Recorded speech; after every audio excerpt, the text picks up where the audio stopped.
Well, welcome everyone to this third edition of the Living in Oneness Experience podcast. I am Cyndi, and I am here with my dear friend Cyndi, so that we are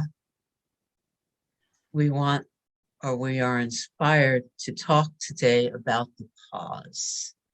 I know in the past, if you've missed these podcasts about living the oneness experience, we've already talked about the calling, being invited into and saying yes to this path, which if you are here, by the way, if you are listening to Cyndi and Cyndi, you don't have to try to figure out if you've been called. By the very fact that you are here with us now, you are being called into the oneness experience. So we talked about the calling and how the calling is something that's continuous. It flows from day to day, from moment to moment, and we just continue saying yes to it. We're essentially pulled into it. And then I had a conversation with my friend Linda about goal.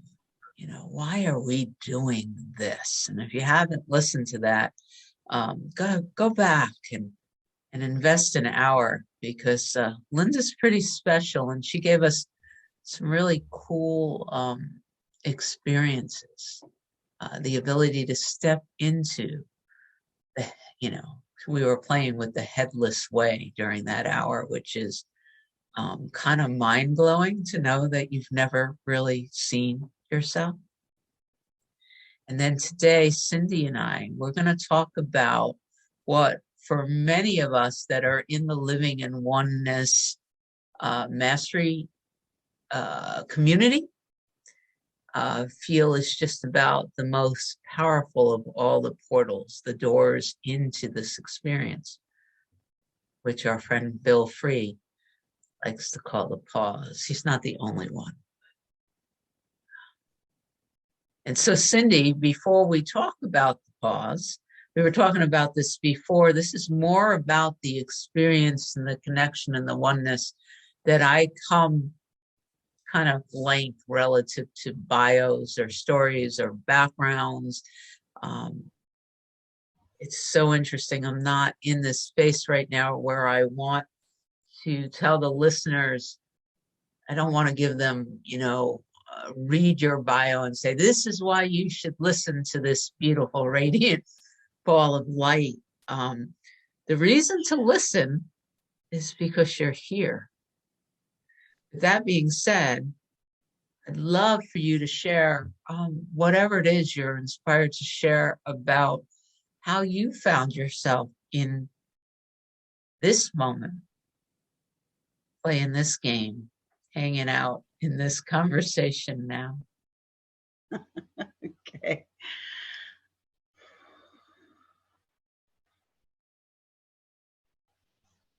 Yeah, bio. Not since living in oneness, there's a distinct awareness right now that that's a role. Like, I see it so differently. So just being asked that is interesting. And I'm going to pause.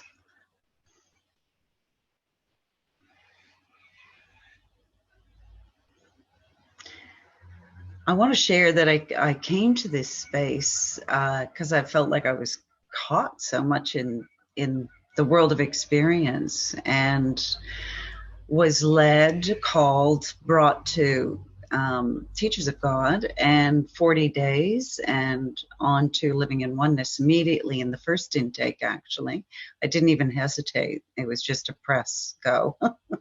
So I call that divine intelligence coming down right through after that.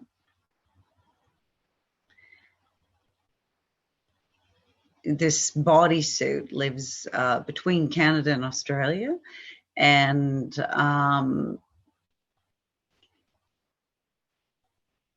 many years in a corporate world, quite intense, and then an artist, now still exploring creativity and other things, and just really living his presence. All the rest is just what happened. So, I was thinking, I was sitting with this concept of the pause. And it was fun, right? Because I said to you, which is tricky, right before we came on, I looked at you and said, I have absolutely no idea of what is about to happen. I was given the title in the stillness. I knew who it was that I was going to have a conversation with. You said yes weeks and weeks and weeks ago without knowing what we were about to say. And so we sink into this kind of still in between space. One of the coolest things about what we're doing in these practices is we're allowing ourselves the opportunity to bypass the conditioned mind and reach for and allow something that's new. That really only happens when we're willing to not know.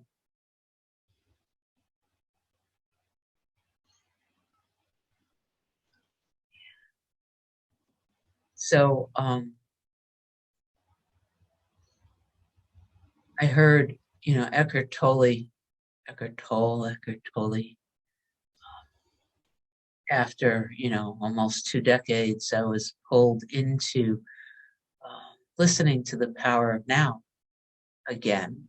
And again, I don't know how many times since I started this journey that one particular work has hit my my space. And isn't it interesting how you could touch the same book, the same teacher, and have an entirely new experience?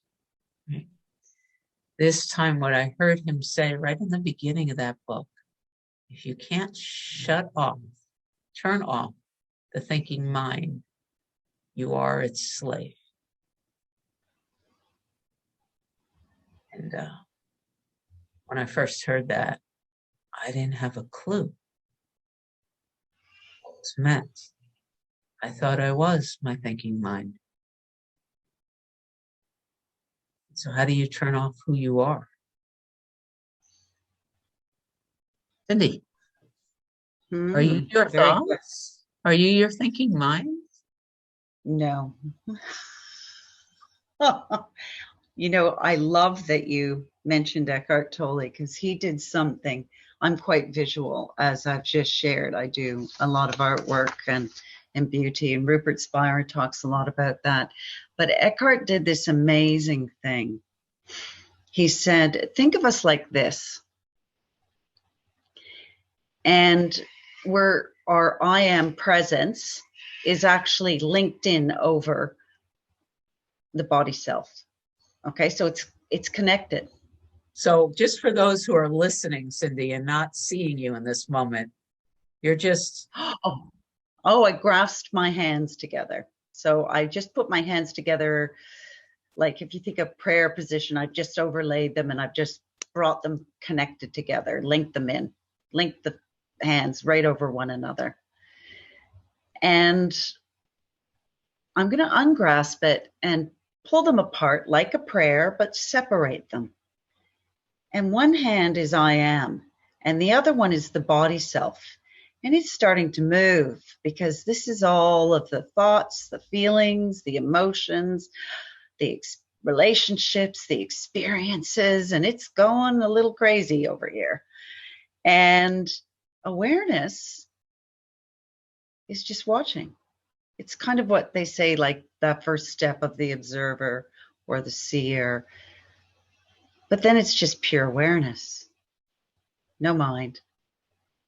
And you watch this busy hand, and when I'm aware of this feeling, this thought, it starts to calm down. It just actually gets peaceful. And you can use things like peace be still on the mind. And then suddenly it moves up. And the two are together like in a prayer position. And I am infuses the whole body mind experience. And then this I am, and my hand is moving over, makes the movement in life.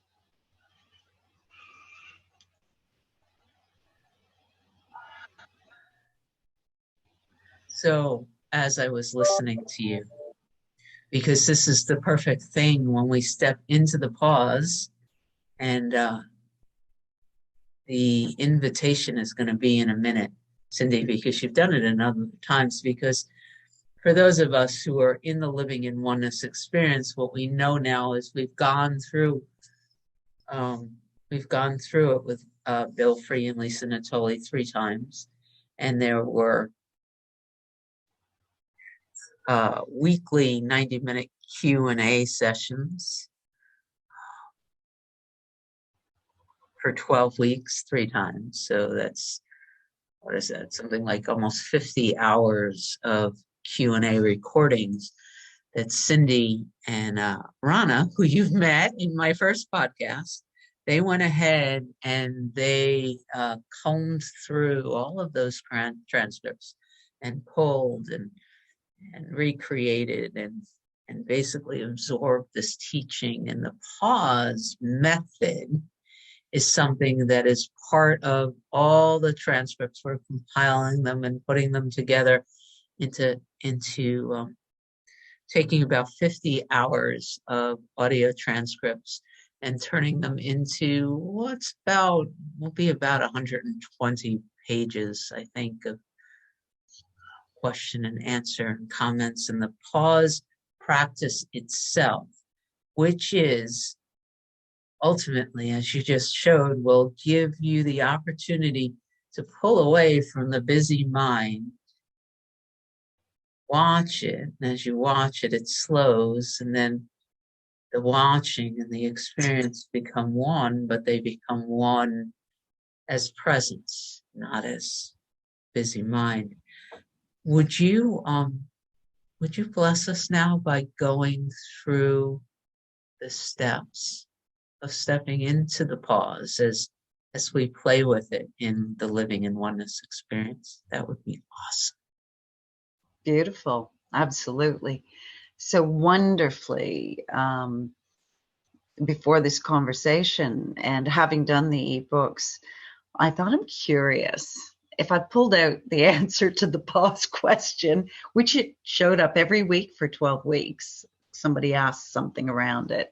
How many pages would that be? And it ended up being 36 pages. So, but it begins all the time with what Bill and Lisa outlined for us.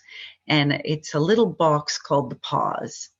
So I'll just run through that because sometimes it's better than reading it. And it is from the Living in Oneness script of the ebook, so it's easy. You can go back and it might have more meaning. Pause. Hand on heart. Getting quiet and still.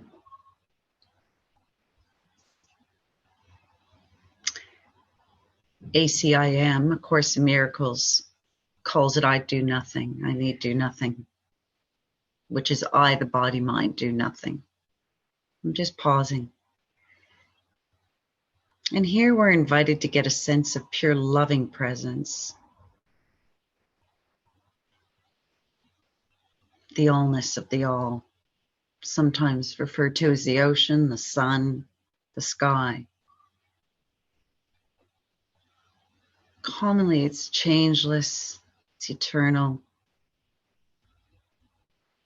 it's limitless. Sense of peace. It's the pause.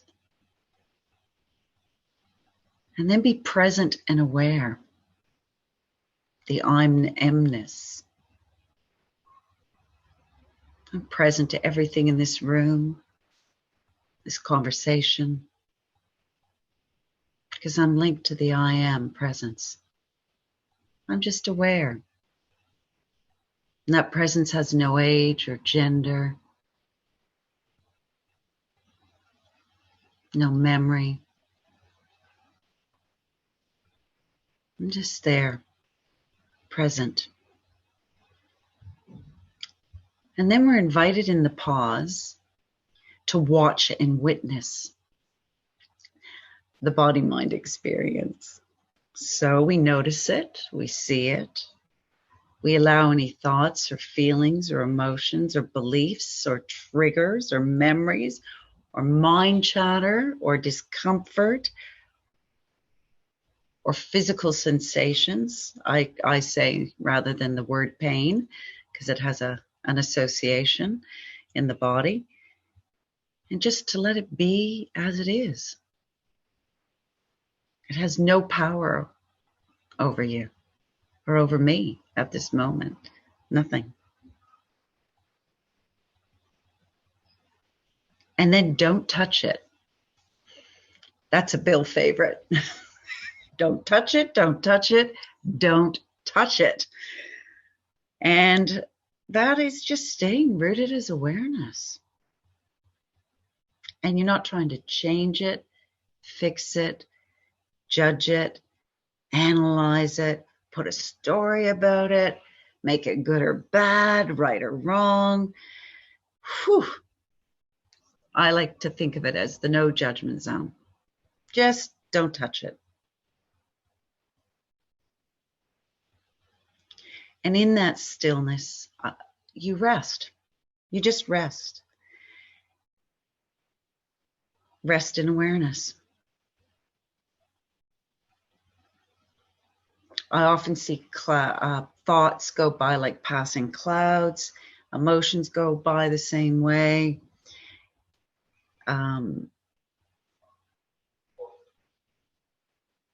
I've also gone to seeing everything as a reflection of the Christ consciousness in front of me. Everything. A brother, a relationship, a situation, an issue. And then in that quiet, you can remember the truth. And just stay there.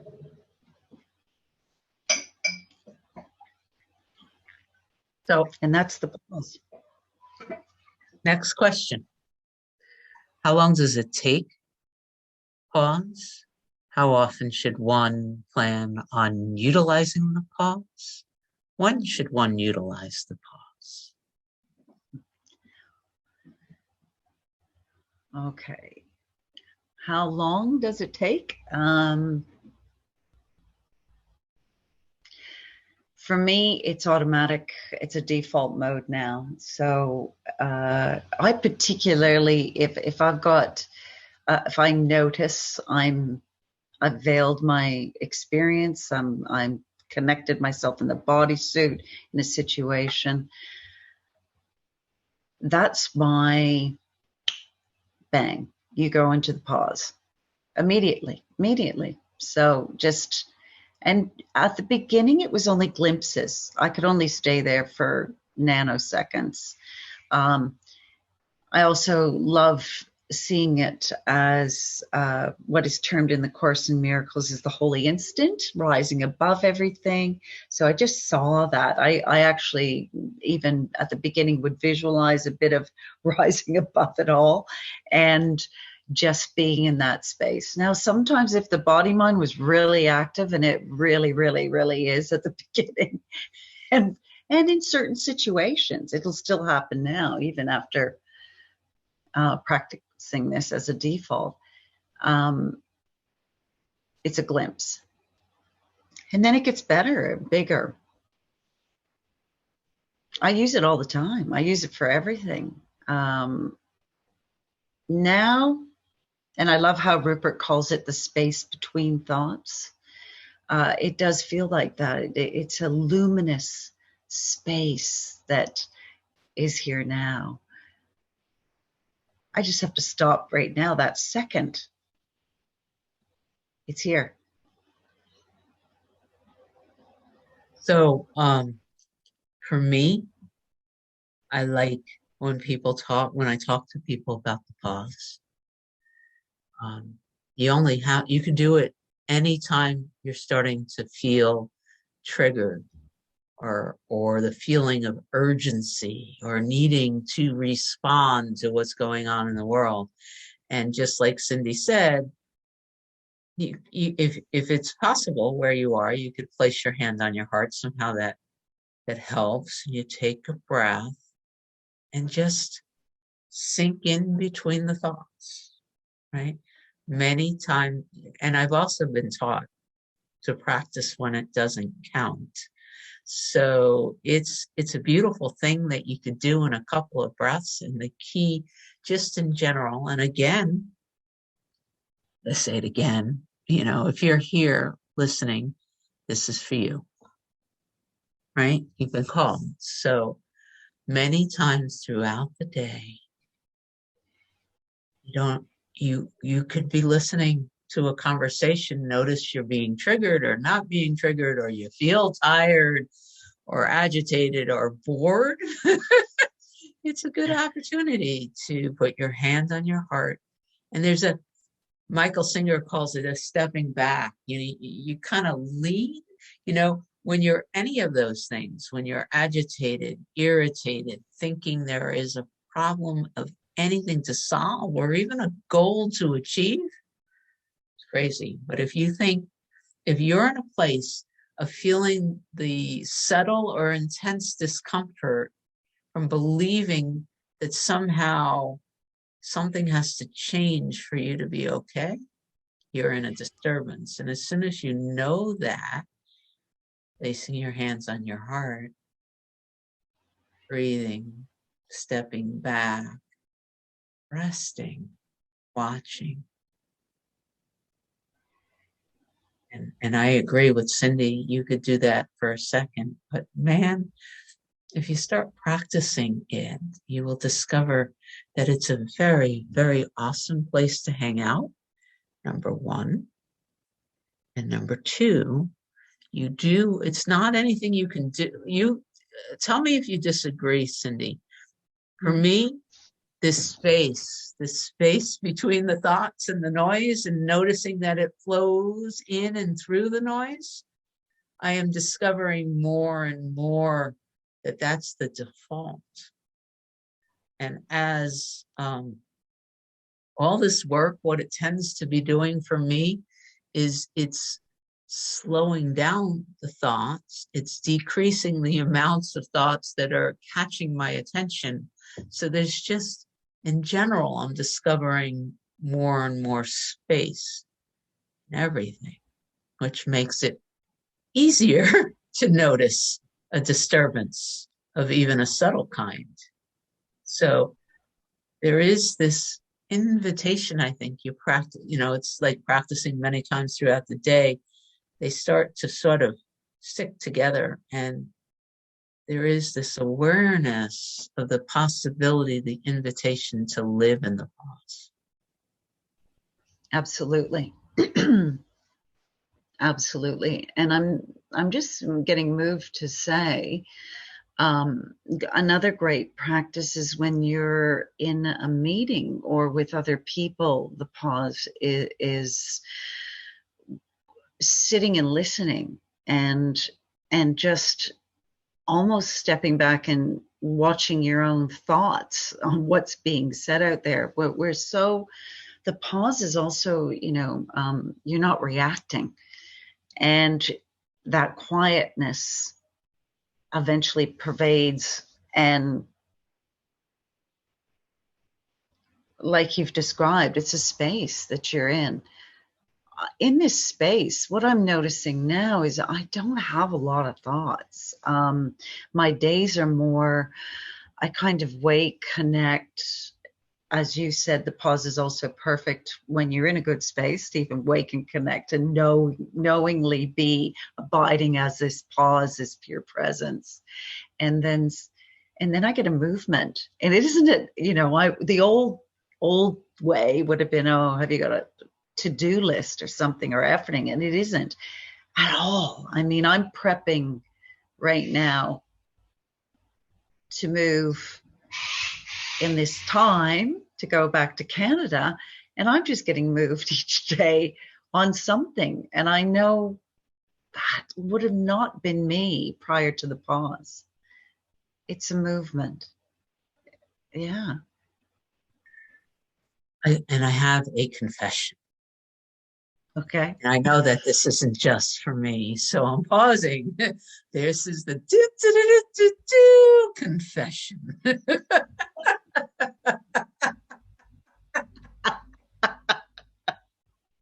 And I know it's not just me. That's why I'm laughing. One of the things that, that I noticed somewhat early on is that most of the time, before the pause, before that space between my inner response to something and my action, my inner immediate response was incorrect, right? Whenever we're upset, by the way, it's never because of what the world is doing. It's never because of what the world is doing. And by that, I mean anything outside of us, Could be your children screaming, your spouse, the news, the weather, it doesn't matter. If it disturbs you, it's not because of anything that the world is doing. It's only because the world has touched some of your inner stuff. Yeah.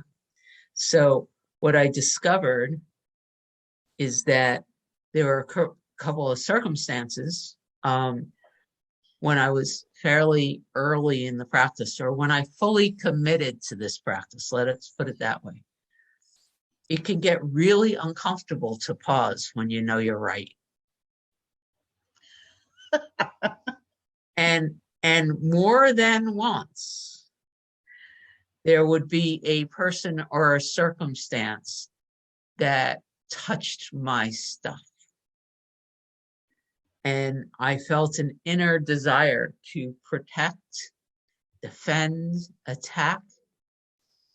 And I swore up and down I had justification. And then at least 2 or 3 of those times, what triggered me was recorded. I had a lot of time in different places and Zoom and meetings and, that's life. And as part of this pause, there was this inner desire or urging to go back. And even the stuff said, well, you go back and listen so you can reaffirm that what she said or he said or the circumstance, so that when you react justifiable anger, you're going to be able to quote them.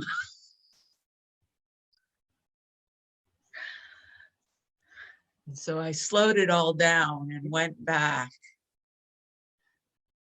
100% of the time. What mind told me that I heard that triggered me was never said. Mm-hmm.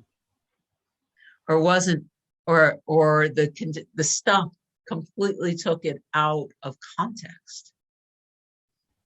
And so I bring it up because I don't know why, because I didn't plan any of this. The pause, especially in the beginning, stirs up your stuff.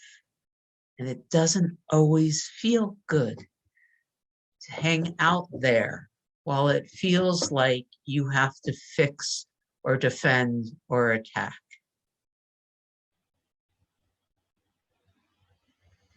And that is what is beautifully referenced as our old conditioning. It really will rise when you're doing this practice initially, because it's a change. It's a new way. Well, it's not a way of being. It's where we're giving our attention to awareness rather than our life experience or body experience. And I too, I think the most profound for me was in the course when it talked about we can really be pushed by our most intimate relationships, our family, our siblings, people we love. And largely what I noticed through the pause, and it became a better understanding and knowing, is that every time I got in presence of these ones I love, I'd overlay the past or a memory or a storyline or, oh, I'd remember what they said. Could have been 40 years ago, for crying out loud, but it was back, and there was this in there. And I have to say, hand on heart, the more you do this, and don't even go intentionally at it, it dissolves. I really got to that knowing when my dad died 4 weeks ago. And there was a story around that relationship, but in awareness, I just have these, I call them rainbow moments, where he'll come in and I remember in love, because I have the choice. And I can switch that. Peace, be still. I choose peace. And it's incredible. And I think the pause got me to this state. This is you're seeing this person, body, mind, 1 year later. But it's so beautiful because it just says there's the grief initial, yeah, but I've had none. It's just been love. I get it. Like, it's hard to explain. The pause dissolves, the light comes in. You genuinely just sit in the truth of what that is, all that phrase is about. Pure presence, love. All right, I'm going to say it again because it's this important. I heard somebody in my head going, okay, I get it. I'm agitated. So I am going to make the decision. I'm going to use this technique and I'm not going to touch it. And I'm going to breathe and I'm going to step back and I'm going to watch it. I see it. There it is. Now what do I do? How do I fix it? I can see it. How do I fix it? How do I fix it? What do I do now? Come on, Cyndi, tell me. There it is. I'm seeing it. There it is. I'm touching it. There it is. What do I do? Help me fix it. Okay. Help me fix it. Help me fix it. I love it. I love it. So I guess the funniest thing, I love that, because I think one thing is that you can, if you're a real thinker, like I know that one. If you're a real thinker, you just rely on thoughts. You rely on the mind to solve everything. That's what we're taught. The mind will solve everything. And that's the only way out and through and to be in this world, is to use the mind in the right way. And it's quite a big step to just kind of look at it and realize thoughts come and go. One moment I'm going to think joyful thoughts. The next moment think shitty thoughts. The next moment think irritating thoughts, scary thoughts, fearful thoughts. And I just watch them all like the movie. That's the other thing that they talk about in the pause a lot. And they come and go. The true essence of who we are is still. So I'm going to say it again because it's fun, because I've noticed my conditioned You mind. notice I'm laughing. There's your other one. Laugh. My conditioned mind can be very stubborn.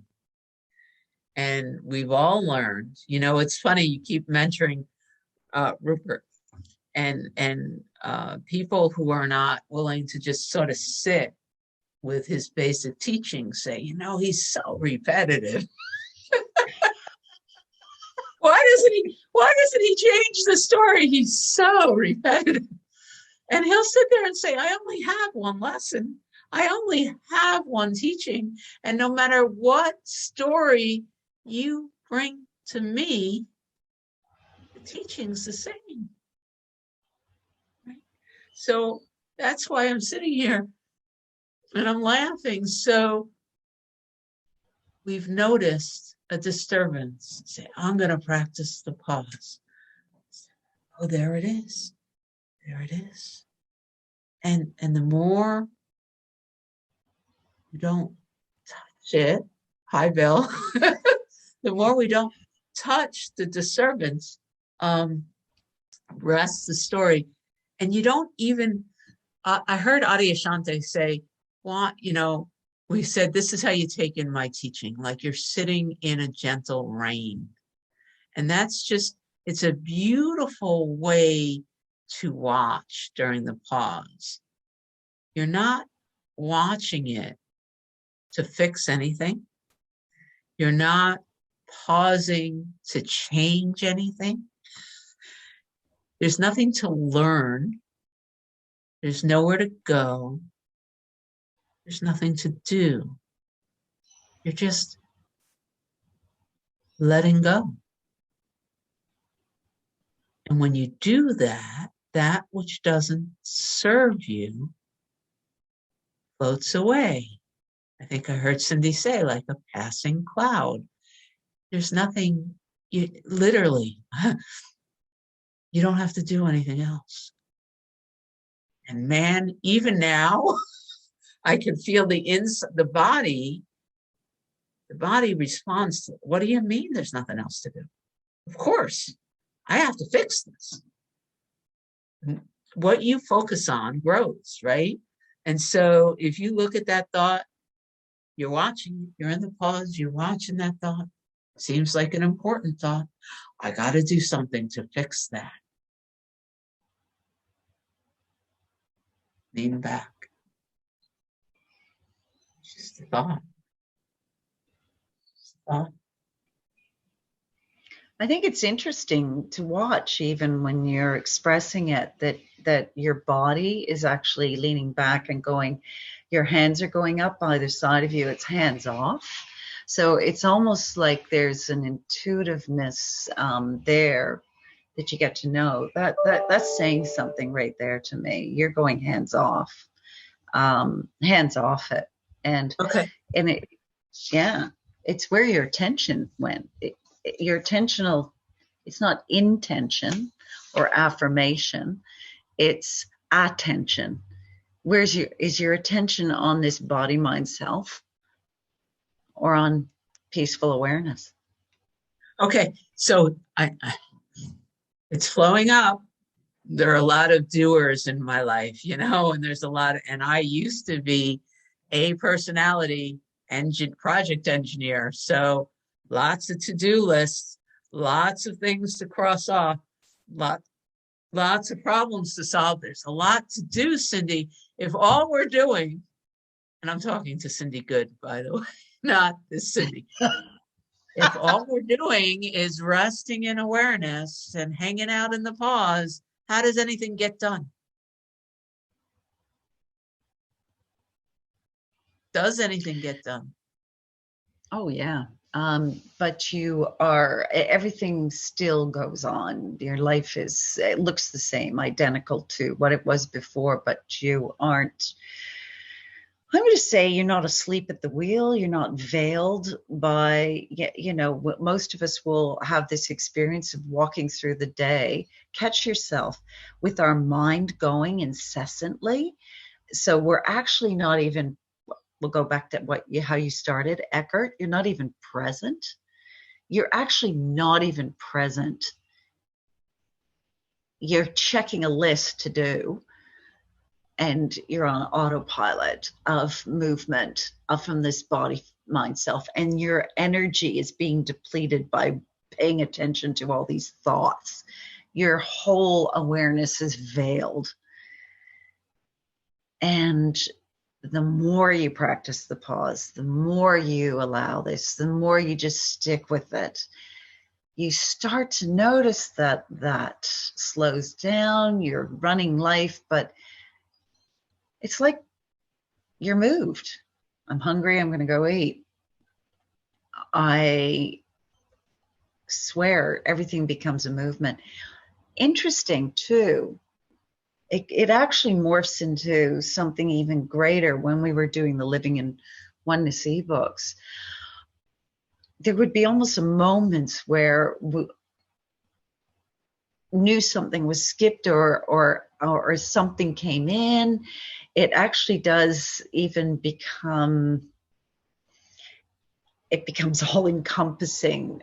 You often hear Lisa and Bill say there are no accidents, and everything, when it to me, it's like a, I don't know, a slow movement through life. I watched The Matrix the other day, and there was this part where they were moving through, and it's really slow. It's slow, but you're moved. You get so much, like right now, like in your world right now, we've heard you say that you're living in the pause, right? Yeah. And if I remember, like just in the last couple of weeks, well, and you lost your father a month ago and everything involved with that. And you are involved in a project to turn 50 hours of transcript into readable, clear, working with some women, picking up your entire family and moving it to the other side of the world, by the way, where you and I could have lunch together. Exactly. Also, stop. Just a minute. And there's an invitation coming through for you to pay attention over the next hours or days. How many of your thoughts are useful? And how many of them are exhausting? And how many of them are actually help you accomplish anything? Can you imagine if you were literally, as Cyndi talking about, flowing from one active experience all between? There's no excess energy being like spent. Worry thoughts are never useful. And trying to figure things out when the answers come in the stillness, also not useful. So just pay attention. How much of the couch gifts, 23-year-old daughter, lots of interesting, stress wasn't the right word, activity going on all around the world, right? All around the space. And my conditioning stated that research was necessary, right? That I needed to do this Google search and go to this, at least 3 or 4 different, like there was this whole kind of plan. And just thinking the thoughts about them a little off center.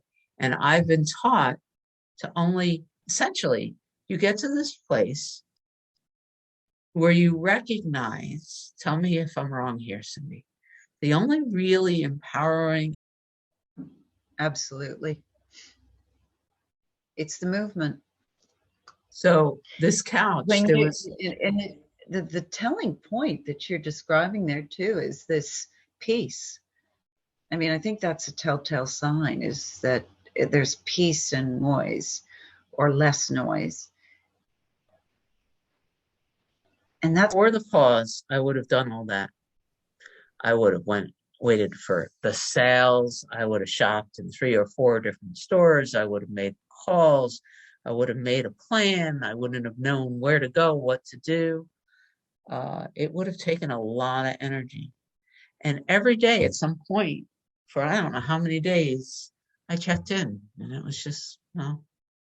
And I let it go, and I let it go. And then one day, my daughter called, like out. She's like, "I'm awake. I don't know why." And we went to one store, and 20 minutes later, it was done.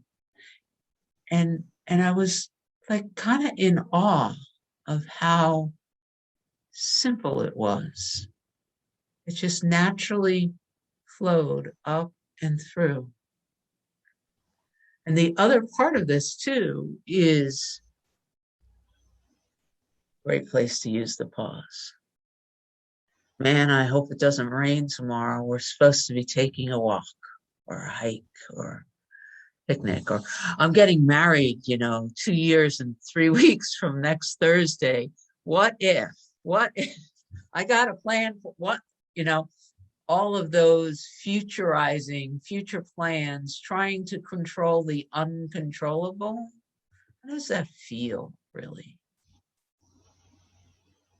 How does that feel? Even right now, flights are being canceled left or right. How much energy do people spend worrying about whether or not they can get to point A or point B? And how useful is it to invest energy there? What a great place to practice pause. I just love that. And another component, do you feel, is like releasing an outcome?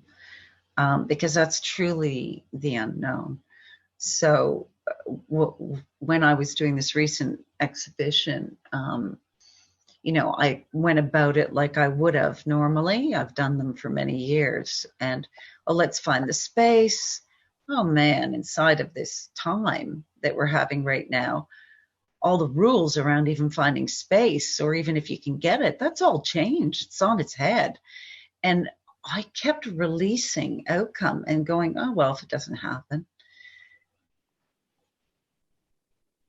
And then something would appear and come in, but no energy wasted, like you spoke about. Zero. I could not control what was happening. What a perfect time we're living in to actually put this in practice. Like you said, I have a flight in 8 weeks. I don't know if I'll get on it or go. I'm in Australia, man. They close down so fast like an island. You have no idea. So, in my personal development, this again, another confession. I've said this before with confessions, right? More and more, I am discovering the ability to let go. Right? Not always. So I think I've said this before, but again, Rupert taught us all that repetition is good. So we're going to tell it another way, Even today, a phone call came in from one of my children, and it when I'm not expecting that, there can be this flutter thing that happens, this fear arising, right? So the fear arises. It still happens. There are people that I work with that say, when is this going to stop happening? And my general response is, I'll let you know when it stops happening for me. So the fear arises. And when it did today, gently, oh, look, there is fear arising. There is a conditioned spot within me that says, crisis, find out what's going on. Pull away from your present moment and start catastrophizing now. It was there. And I watched it happen. And the body didn't feel well. And I was actually with somebody, and I was able to take this out loud. Like it was a crazy thing. I was in presence with a friend. An unexpected phone call came. I was able to say, oh, look, fear arising. there is a conditioned desire or pull to try to take me out of presence, which is where I was, and fix a problem that only the conditioning thinks is there to be solved. Take it right into the pause. Watch it. And here's the interesting thing about it, Cyndi, for me anyway. Initially, it starts to act out more at times. Sometimes it just dissolves. But when I watch it, it becomes like a 2-year-old having a tantrum, and it starts putting on a show.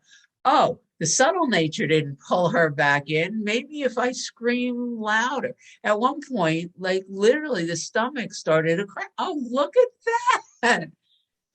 No matter what it does, though, the invitation in this practice is to not respond from the fear and the anger, the catastrophizing in the world. As long as that's going on, no matter what it's doing, we hang out in the pause and we wait until it passes. And then from there, inspired action arises. Yeah? Beautiful. And do you find clarity? So when you're really peaceful, the mind gets peaceful. I call it the itty bitty shitty committee stops, and you get peaceful. The clarity actually has a space to drop in. It provides the open-minded spaciousness for a movement, an idea, an inspired action to actually drop in. Here's the other thing. And I'm getting emotional. And we're getting closer to an hour, I think. I didn't look exactly when we started recording. Is that funny? Oh, okay.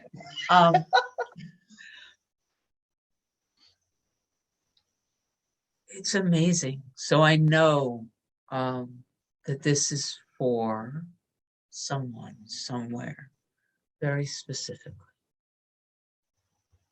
If you are listening right now and you're feeling this stirring, right? Yeah, that's a good idea. I'm going to write that down.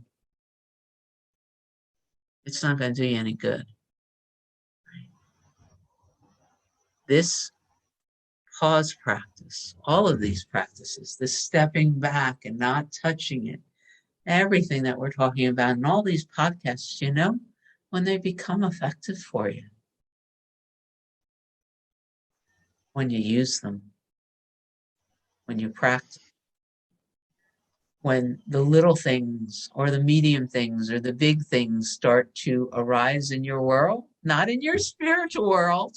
You know, if you're here listening because you have told the world, I am slamming the door on you for an hour, I'm going to go hang out with Cyndi and Cyndi because they make me happy. And then I'll come back and be my, my cranky old in the world self again. But give me this hour. Then I'm really, really, really glad that I gave you this hour to rest. And this isn't going to take you where it can. Take this practice when we're finished here, and we tell you how much we love you and come back again and come and find us, all of those things. And we stop. And my invitation to you at the end of this podcast is to not immediately go and start doing something else. Please don't do that. Mm-hmm. Even if it's just for a minute, pause, step back, watch what your conditioned mind is telling you about what you just heard. If the conditioned mind is telling you, well, this is something that'll work for them, but I don't have time, just watch that. It's telling you you're too broken, or I already know that, or I do that, or this was fun, but whatever it is. I'm not asking you to do anything but watch it. Don't touch it. And then, regardless of what your mind is telling you, there's an invitation to play with this anyway. Take it like when you turn this off and you go back to the screaming kids or the messy husband or horrible traffic jam or, whatever the worldly problem is, take this there. Watch what happens. Remember, Cyndi said it's a practice. Start slow. Practice more and more. Don't get attached to what the body mind does as you practice. You don't have to fix anything. The more you watch it, the more fun it's going to get. Yeah? Beautifully said. What else is there to say?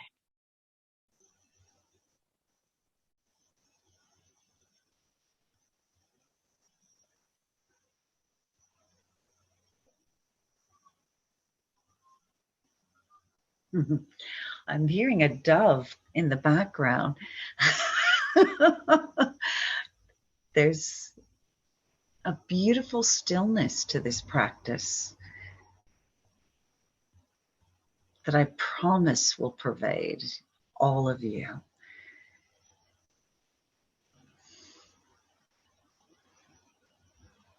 I just had this beautiful picture. It's so interesting. I'm sitting, in my little office space in Grand Island, New York. It's winter outside. My perception is cold, wonder when it's going to snow. It's we just hit the shortest day of the year, and now it's getting longer and longer. And I'm looking at my beautiful friend who shares the same name with me. And in your neck of the woods, it's what? It is hot summer, 30 Celsius. I'm not sure what that is in Fahrenheit, sorry.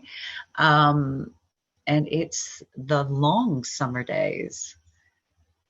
And everything's bright and warm and hot and alive and vital and moving. And what this practice shows you, and I'm getting chills, so again, pay attention. If you're still with us, pay attention to this. There's a consciousness in me that remembers the summer long days. And that isness, that Cyndi here, is familiar. It's the same Cyndi that is currently in the experience of the short days. It's the same consciousness. I was talking about this with my sisters. It's like we were having this conversation recently. It's like I'm the same person who was 10 or 8 who shared this experience with you or that experience with you. That's what we're getting in touch with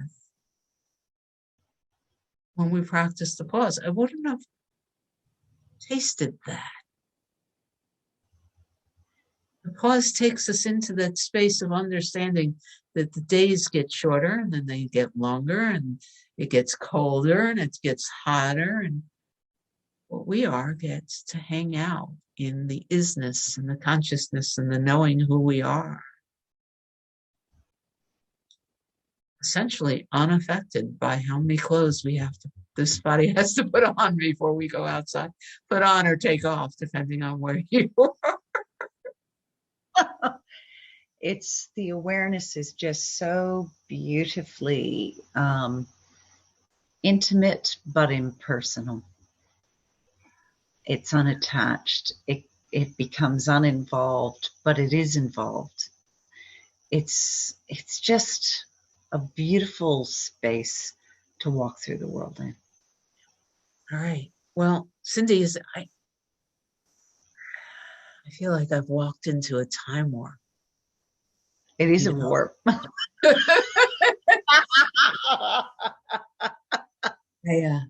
We stepped into this and we did say a prayer before we started, and we just essentially said, You know, whatever truth is, let it come flow through us. If we can be a service, let that happen. We came in literally not even knowing what the first words were going to be. And here it is about an hour later. And so I want to say, thank you, Cyndi. I love you. Thank you. Love you. If you're here with us, know that you are here because you have this place in my heart, because you've been called, and because your presence in this podcast is tickling all of us. It's bringing more love and light into the world. So thank you for being here. And I'm not just saying that. I'm not just saying that. Any questions, comments, thoughts, additions, please let us know. Please let us know. I really do want to hear from you. We're doing this work together. We're in it together. And there's no place I'd rather be than here with you. So thank you. And we love you. Till next time. Bye-bye. Bye, my friend.